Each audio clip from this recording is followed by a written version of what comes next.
Hi, Eric from Northland Public Library's Computer Center here.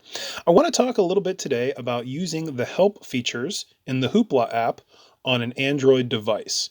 So the first thing we have to do is be online. And in the upper right-hand corner of my screen, you can see that my Wi-Fi arrows are going back and forth. I am online, and you'll need to be online for this as well. You'll also need to be signed up for Hoopla, and you'll need to have the Hoopla app downloaded onto your device. If you have questions about that, there are other videos on this channel that can help you. So I'm going to tap on my app, and that's going to, after a second here, take me to the main page, my main page on Hoopla. And in the blue ribbon across the top of the page, next to the search, the magnifying glass icon, you'll see three dots.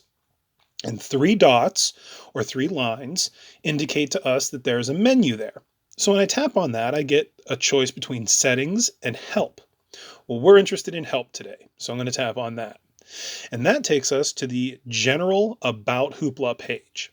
What it is, how-tos, holds, requests, a bunch of different choices here. If we tap briefly on how-to, you'll see that this is set up like a frequently asked questions page. There's a question, and when I tap on it, it takes me down to a list with the question and the answer. And then there's a return to the top of the page. There's also one here that's really interesting that I want to talk about. It's how do I report a problem? Select the Submit Feedback option from the Help menu. So if you've got a problem that you can't figure out or that isn't listed on the frequently asked questions here, you can go back to the Help menu, and about halfway down the page, you'll see Submit Feedback. And if you tap on that, you get this little gray box. You tap in the box, and from here, you can submit your question or explain what your problem is. Even though Hoopla is provided through your library, some problems have to be dealt with on Hoopla's end.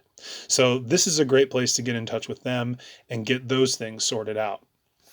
So there you go. That's a little bit about how to use the help feature on your Hoopla app. Go in through those three dots, the menu at the top there, tap on help. You've got your selections here, including the submit feedback. We appreciate you taking a minute to watch this. If you have questions about this or any of the other apps that we offer through the library, don't hesitate to get in touch with us. You can email us at nplcomp, that's nplcomp, @einetwork.net. Thanks so much for watching, and happy reading.